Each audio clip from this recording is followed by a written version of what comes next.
Célébrons ce dimanche, comme chaque année, après les fêtes de Pâques, le bon pasteur, le vrai berger.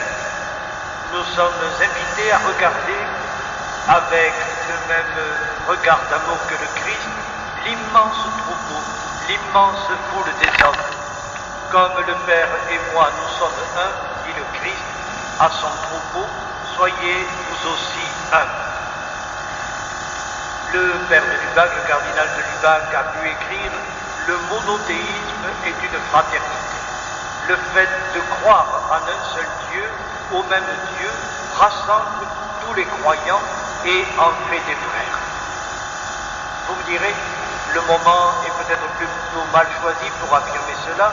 Nous sommes dans un monde où les rivalités entre nations, les antagonismes entre les hommes, les heurts d'intérêts, des violences et des injustices continuent toujours de plus belle.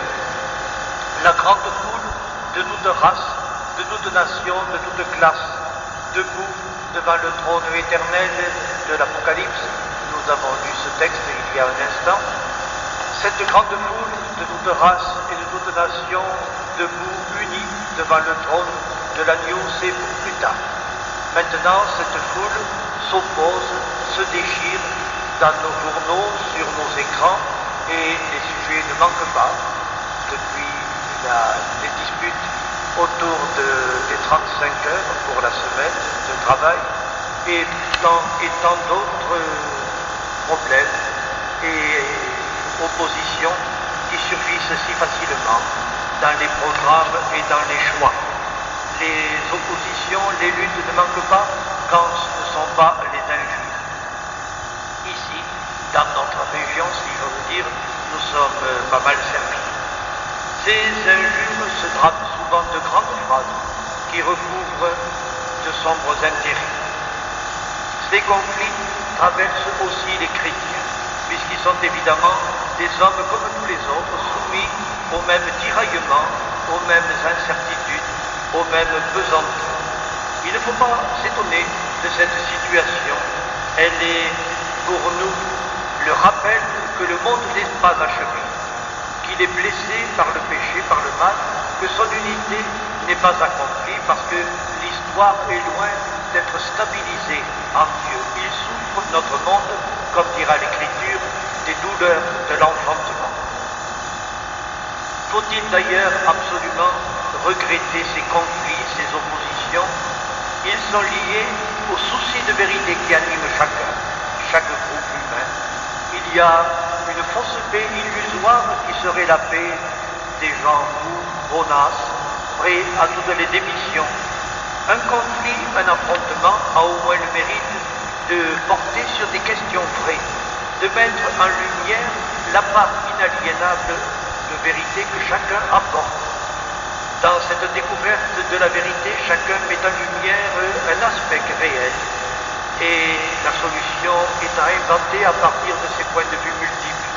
C'est ce que disait au équivalent Lacordaire, si j'ai bonne mémoire: je ne cherche pas à convaincre d'erreur mon adversaire, mais à m'unir à lui pour une vérité plus haute. Il est évident que quel que soit l'élu des Français, il ne peut supprimer ce que représente comme vérité et comme exigence l'autre moitié qui n'a pas voté pour lui. Ce qui ne veut pas dire que le noir est blanc et le blanc noir, mais que la vérité est à chercher ailleurs que dans des conflits durcis, en guerre civile, dans des compromis purement tactiques ou dans l'absence de décision. N'avons-nous pas, nous chrétiens, à redécouvrir dans la foi les exigences du mystère de la réconciliation à laquelle Dieu nous appelle tous?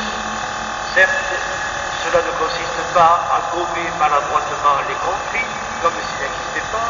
Cela ne consiste pas non plus à attendre de Jésus-Christ qu'il soit l'arbitre de tous nos conflits, comme s'il devait nous apporter une solution toute faite, comme s'il se trouvait d'un seul côté. Qui m'a fait juge entre vous, dira-t-il un jour à ses contemporains, quelques-uns de ses contemporains, qui voulaient lui soumettre une querelle au sujet d'un héritage. Qui m'a fait juge entre vous, dira-t-il, ce qui signifie que nous avons à vivre humblement à sa lumière, sans nous prévaloir du droit de confisquer la vérité pour nous seuls, sous une seule étiquette. Le temps des croisades est terminé et des guerres saintes. Nous savons que l'acte dernier de décision relève d'une analyse humaine, donc faillible. C'est la grandeur et le risque de notre dignité d'homme qui l'exige. Aussi, tout en pensant avoir raison, j'hésiterai, quant à moi, me semble-t-il, à secouer la poussière de mes sandales sur mes adversaires. Vous avez vu tout à l'heure, c'était un détail qui nous a sans doute frappé. Nous voyons les apôtres partir en secouant la poussière de leurs sandales sur un groupement du côté d'Antioche de Pisidie qui les avait mal reçus. Ils ne sont pas d'accord avec leurs frères juifs. Secouer la poussière de ces sandales. Nous savons qu'après eux est arrivée assez vite la mentalité antisémite quand cet aspect de séparation, de refus d'une part du peuple de Dieu a entraîné et par la suite de telles divisions et de tels antagonismes historiques. Voilà donc, frères, le dimanche du bon pasteur, le dimanche du bon berger. Le troupeau, c'est l'immense foule des hommes, une foule divisée et solitaire où chacun est enfermé dans son propre univers, chacun est enfermé dans ses pensées, dans ses rêves, ou ce qui est plus grave, dans ses appétits et ses égoïsmes. Dimanche du bon berger, de cette foule chrétienne, de ce bon peuple chrétien, enfermé d'un côté dans ses préjugés, ses étroitesses, ses timidités, ses alibis, et de l'autre côté peut-être dans ses naïvetés, ses rêves, son idéalisme, ses utopies. Et c'est pourtant ensemble, quoique divisés, que nous allons célébrer l'Eucharistie, convaincus, comme le disait il n'y a pas bien longtemps nos évêques à Lourdes quand ils s'y réunissent périodiquement chaque année. L'unité essentielle est impossible, nous disait-il.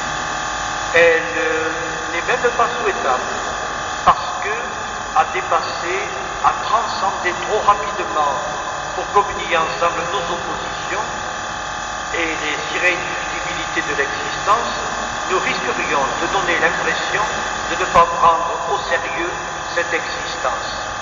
Mais à l'inverse, ne renvoyons pas la communion eucharistique à la fin des conflits et à la fin des temps.